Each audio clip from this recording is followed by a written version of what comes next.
What's going on, good people? Welcome back to another episode of Trading My Live Account. Today is day number 4, May 26, 2023. We made some trades today, so let's get into it. So coming into the session, let's see, do we have any important levels on the chart? Nope, we are pretty much a good ways away from yesterday's closing price. So let's go ahead and start our analysis at 9:30 this morning, and let's get into it. So when we started this session, we actually had a nice move to the upside, broke out of a zone that we established in the pre-market. Let's zoom in a little bit. So we broke out of the zone that we established in the pre-market, created a higher low right above the zone. So that right there is a successful breakout retest. And then we push higher. We had a bull spike of 6 candle bull spike to the upside. And after that, that's what led me to trade number 1. So after the bull spike, I went long after the first pullback in a runaway trend. So a runaway trend is pretty much this right here, where prices just move up, they move away from you, and there are no pullbacks. I call it a bull spike. You could also call it a runaway trend as well. So after we got that first red candle, I looked to go long on the lows of that candle. So actually that was, even though it's very small and it's only one candle, I considered that right there to be a higher low. So I drew my level of support right there at the lows of the higher low, extended it across through the market, and I used that as a reference point to go along at trade number 2. Now, even though trade number 1 was successful, trade number 1 worked because I was going in the direction of the movement that prices were already going in. So prices were going up and I caught them as they were going up. Now on trade 2, the trend kind of reversed a little bit and I tried to anticipate that level being a pullback area. But the thing is, when you have a move like this where prices have ran up so far already, if you weren't in that initial move, then the probabilities of you catching the first pullback are slim to none, because it's just too much momentum coming into the market. Everybody that went long right here or up here on this wick, all of those long traders are trapped, and more than likely their stops are right here at my entry point where I got in. So that just makes that more of a low probability trade. And also, me trying to double dip on my profitable trades is also something that usually doesn't work too well, because it goes back to that concept of taking the first opportunity on the trade and not taking the second one. Now there will be some occasions like yesterday where I didn't take the first trade but I took the second one, but it's also occasions like this today where I did take the first one and the second one. It's like, no, it doesn't matter what the scenario is, you got to take the first one or don't take anything at all. The second opportunity is not as successful as the first opportunity usually could be. So that's just a constant lesson that I keep on learning in the market, and I see it almost all the time. So then we pushed down lower, created another higher low once we found support right here. And notice how we pushed back down to retest the opening price of one of these larger candles. Notice how this candle was the largest bull candle in this entire bull spike. It was larger than the first, the second, the third, and the fourth. So this fifth candle was bigger than all, which means that more than likely that candle probably represents a major price level for those that were looking to either go long, open positions right there, or shorts that were maybe looking to take profits down to those levels. But that level is very important, and usually I'm pretty sure if we follow it down, it'll probably line up to this highest volume candle right here. And that's something that I see in the market all the time, especially in bull spikes like this, where you're trying to figure out if prices do come back, where are they coming back to? Because you look over here, you can't really see any obvious levels of, clear swing lows that could act as a support level. So you have to instead use the volume, find the highest candle and say, okay, what was the opening price, the closing price, the highest price, and the lowest price for that candle? And usually prices should come back to interact with one of those four, either the high, the low, the open, or the close. But it's up to you in the market to determine which one of those it may be. So in today's scenario, because prices were on their way back down, we could use the opening price and the lowest price. And if we follow this wick over, this wick right here, if we follow that over, that pretty much lines up with the bottom of that candle, almost to the wick. So that's not a coincidence by any means. So we find support right there and then create our higher low. So I actually drew my level of support right there based on that higher low that we made after we bounced up, after we retested this candle from earlier. So I actually used this level to go long on trade 3 as prices came back into my level of support, because this is actually one of my favorite setups where I look for a higher low to be established after a very I guess you could call it strong down move, but strong is subjective, and sometimes there are down moves that are bigger than others. There are some smaller down moves where this setup still works. So it's really more so about taking the market context into consideration when you look at this setup also. So once I saw the higher low get established after we had a downtrend reversal, I looked to go long as prices came back into support at trade number 3 and was able to take it up to my scalp target. So we saw prices come back up, create a lower high right here. So this actually led to me creating a bear channel line. So I started the channel line from the top of this wick at this swing high. I connected it to this lower high, and then I extended that throughout the market. And that's actually what led me to trade number 4, because I was thinking that, well, if there's a bear trend line right here and we have a lower high, more than likely prices should continue down. But I think what I was ignoring was the fact that the momentum was so strong coming into this level. And I think, if anything, I was a little bit too impatient, because this was another scenario where I tried to anticipate the move rather than letting the move actually happen. So I should have let prices come up into the channel line and the level of support from earlier on trade 1, and then I should have saw how prices reacted around that level, and based on what I saw, then make the decision that I want to make. Do I want to get in, or do I want to pass on this opportunity? So I think that's one thing I'm also learning too. Like, hey, just because you have a good idea about something that's coming up in the market doesn't necessarily mean that you always have to take it. You can see how it reacts when it comes into your price, and then make your decision based on that reaction. So then as we move on from trade 4, this spike all the way down, this spike all the way up that led through trade 4 actually ended up stopping right here and creating a new level of support and resistance, which we boxed up and created a consolidation zone for, and then used that as a reference point for trades 5 through 8. So on trade 5, let's zoom out a little bit for the notes. I went long here based on the higher low support, but I was a little bit too early. And let's break down why I say that. I say that I was a little bit too early because prices actually spiked back down to retest this large candle right here, which, if you remember what we talked about from candle 5 on this bear spike over here on trade number 1, it's the same concept over here at trade number 5. More than likely prices will come back to retest that candle at some point in time and then move higher. So after it's hard to see, because that retest happened on this little wick right here in between the 5 and the 6. I know it's hard to see, but this orange triangle right here, that represents where I got stopped out. So I went long at the blue triangle. So exactly where the bottom of the candle was is exactly where I got stopped out. So that's why I say I was just a little bit too early. But I came back on trade 6 as prices spiked back into the zone, went long, took prices almost back up to the top. Got a little bit hesitant because I was like, I don't know if it can come all the way back up, because technically to me, I see a lower high right here. So I'm like, I don't know.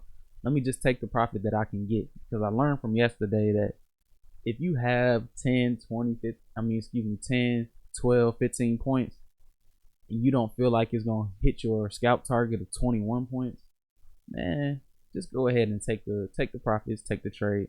And if it comes back and you get a good opportunity again, you can get back into the move. So that's exactly what happened right here on trade 7. So on trade 6, we actually came back up to the top, and I sold it towards the middle on the way back down. Now, as it came back down to the bottom of the zone, I went long at support once again on trade number 7. So went long again as prices came back into support at trade 7. And I had a better exit this time, not exactly at the exact top of the zone, but it was close enough where I consider that a good trade on me.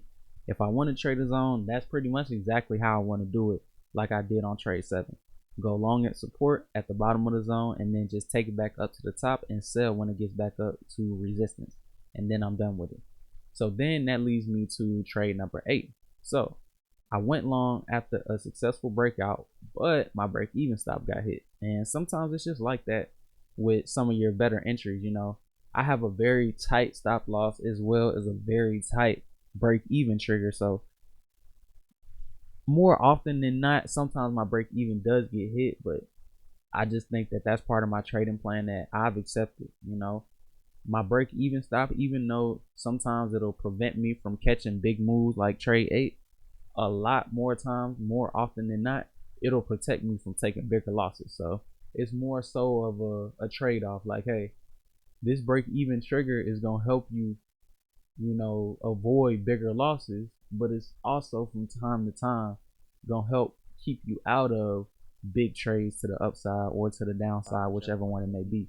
So on trade 8, that's exactly what happened. But I think I was still confident. I wasn't really shaken up about trade 8 because I know a lot of times when I see myself get into a move, get stopped out at break even just to see a huge move like this, I'll get frustrated and start trying to make bad decisions and chase the market up. But today I did a good job. I was very disciplined of just accepting what the market was giving me. Like, hey, market came back to break even. It is what it is. I'm not gonna make any irrational decisions and mess up any of the profits that I've already been able to make.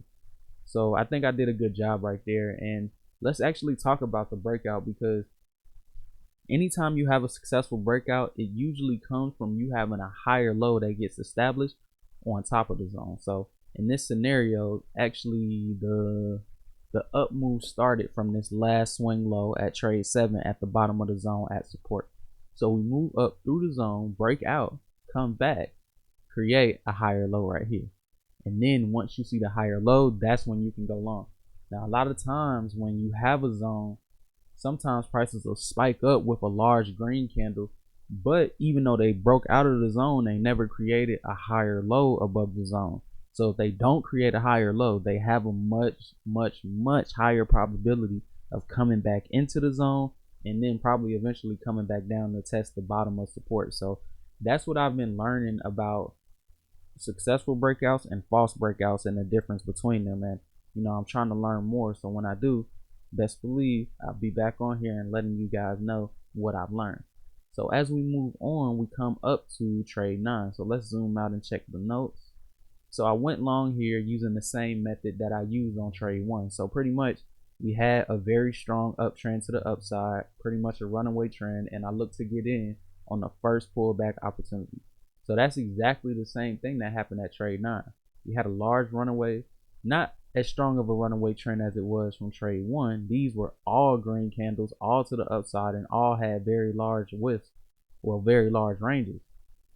Now in this scenario, we did have a large candle on trade set, where trade 7 started from. We had a large candle, a little bit of a smaller candle on the next one, and then these 1, 2, 3, 4 candles were pretty much just like a more of a cool down period where the market was like, okay, let's get better prices before we keep going higher. And then we had the momentum come in. Not exactly the same as trade 1, but similar enough where I felt like I could use that same idea. So as we pulled back and created this higher low, I created my circle, drew my level of support based on the lowest prices from that higher low, and then I went long as prices came back into that level, and then I just took it back up to my scalp target. So then after that, after trade 9, we see prices pull back a little bit, establish a zone, and create a higher low. So you know what I like to do, draw my level of support right here, and then look to go long as prices come back into that support level. So on trades 10 and 11, that's exactly what I did. Now on trade 10, I was just a little bit too early right here, again, because I'm not respecting the level of support that's down below. And that's something that I learned yesterday also, where just because you have a zone that you think could potentially provide support for that higher low that got established, if a level of support is close enough below where it's like right there, it's better to just put your entry at that level of support, because more than likely the market is going to try and come back and tag that level real quick and then keep moving on in the direction that it was. And that's exactly what we saw here. And it's actually what we saw yesterday too, on day number 3, May 25th, where prices came back down to test that lower wick and then they immediately moved back up. And that's exactly what happened right here too. So as prices came back into the zone, created another higher low, that's where I went long on trade number 11, went long at the bottom of support and took it right back up to the top of the zone. So I did what I was supposed to, and I followed my trading plan on 10 and 11. Pretty good on that one. So then let's continue on. So now let's talk about this long trading, this long period of time where I didn't take any trades from pretty much, it's about an hour almost. This is what my last trade was at 10:45 and I came back around 11:45. Now, here's the thing. I was supposed to be done for the day because I made my profits. I was happy with what I did and I was like, all right, cool. Let's end the week the right way. It's Friday. I'm good. Let me walk away. I did for an hour, but it's just something in me that was like, man, go back, Ty. There's more profit to be made. Go ahead, man. Do your thing. Now, it's nothing wrong with coming back to make extra profit and make extra trades later on in the day if that's what you planned for before the market opened. Now, when the market opened, my only plan was to trade the morning session and then be done for the week, because it's Friday. I want to chill out. It's a decent week. Let's kick back. We made profits. We're good. So that was my plan coming into the day. So for me to come back and still trade is not me following my plan to the best abilities that I have possible. So I think that's something I got to work on too, because I've done that on days before where I came back and I actually made profit. But I think that's a bad habit to start. And for me to make profit on those days, it kind of led me to think that, oh, it's okay to do that. But it's really not. If you didn't plan on doing it before the market opened, don't do it. If you want to plan and trade the whole day, put that in your trading plan before you get started. So then you'll have, like, I guess, a guideline and an idea about what you want to do later on, rather than just having it be a spur of the moment thought where you just like spontaneously you just say, all right, let me go back.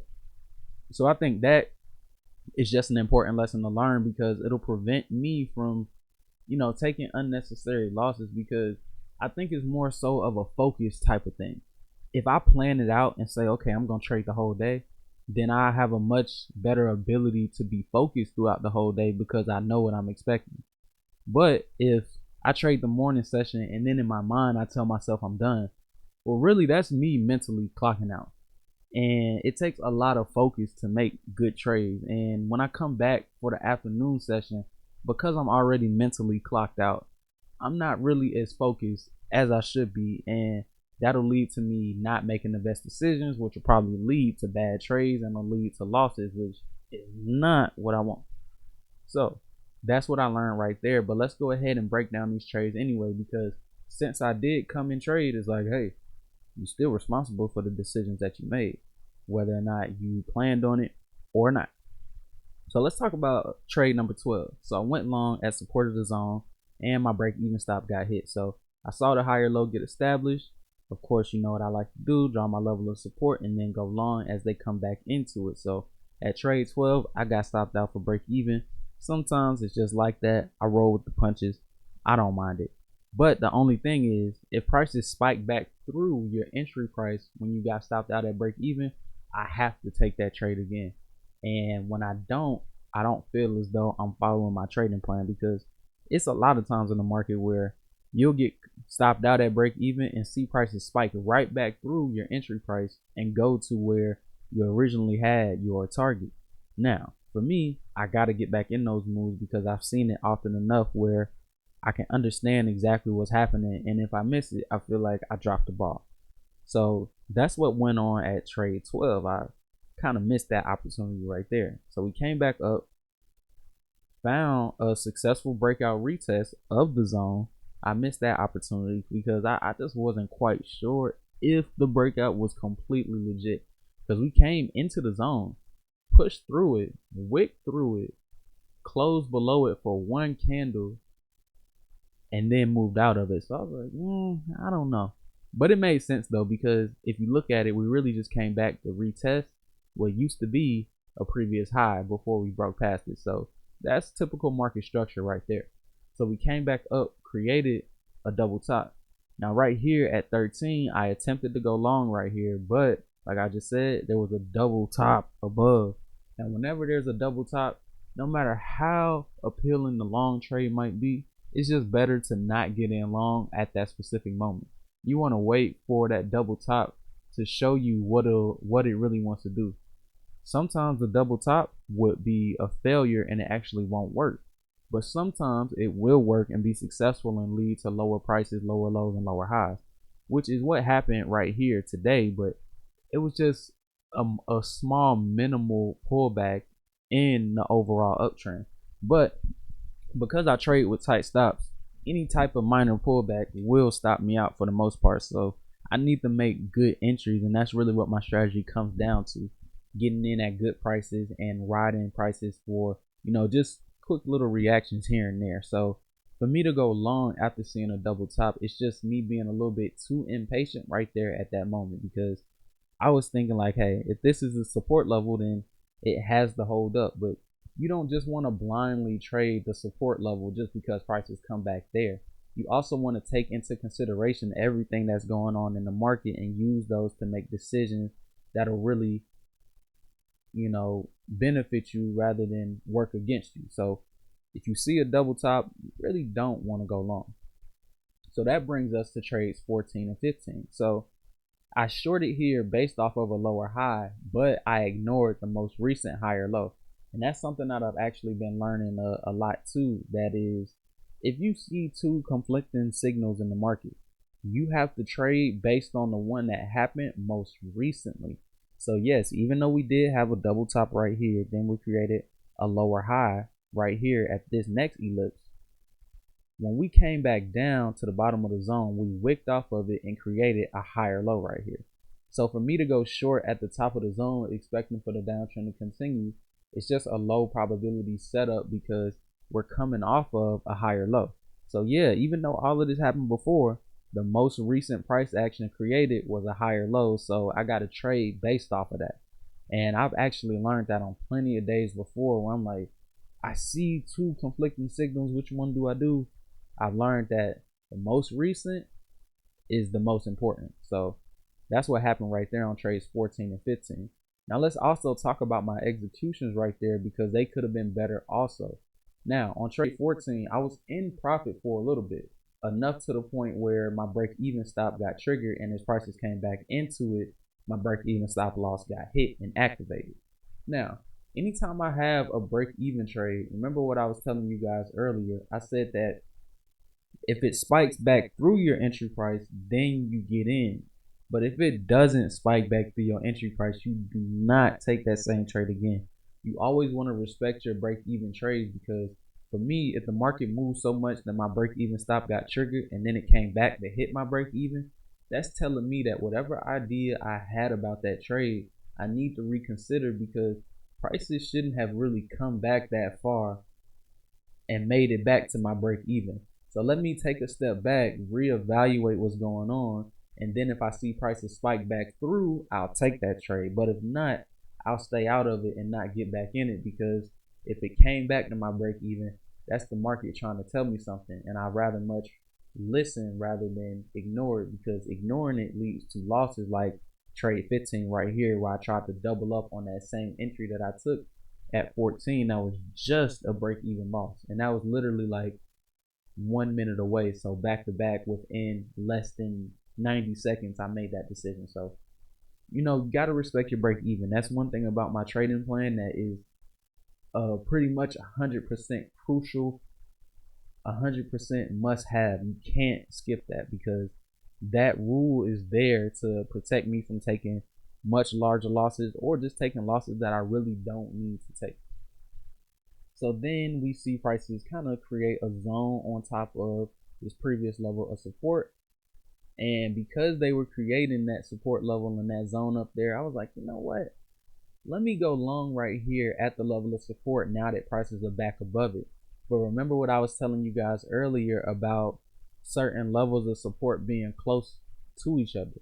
If the level is so close to each other and the level below is like right there, it's better off to just put your entry at that level below, because more than likely prices are going to come back, test that level one time, and then move up. And that's exactly what happened at 16, because if you look at where I got stopped out at. I got stopped out at the orange triangle.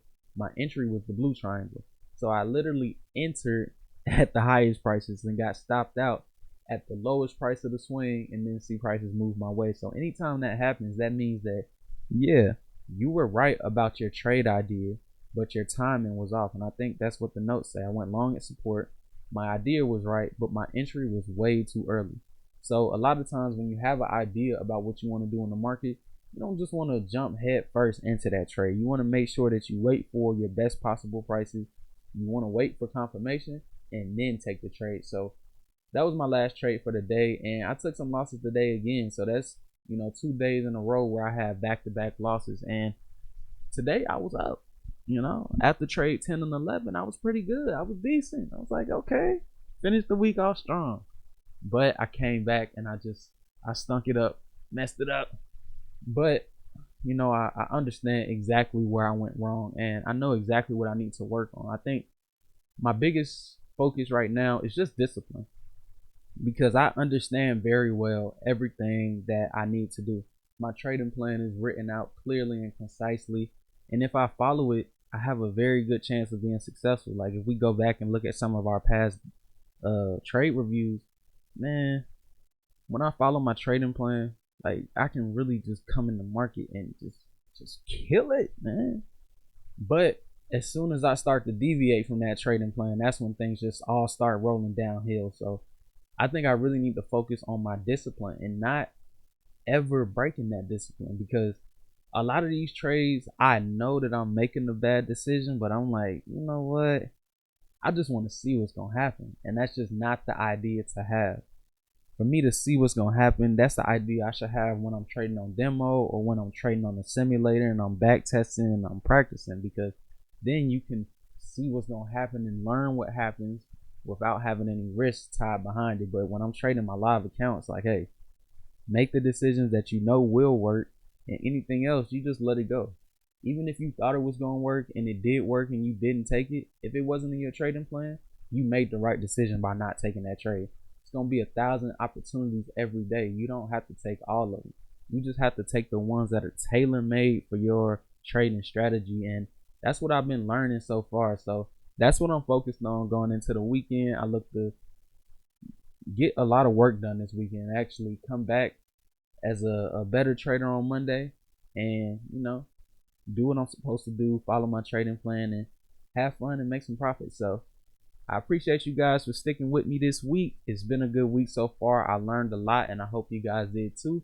I'll be back on Tuesday, May 30th, because May 29th is actually a holiday, Memorial Day. I hope you guys have fun. But I'll see you on Tuesday, 9:30 a.m. sharp. But until then, you guys, take it easy.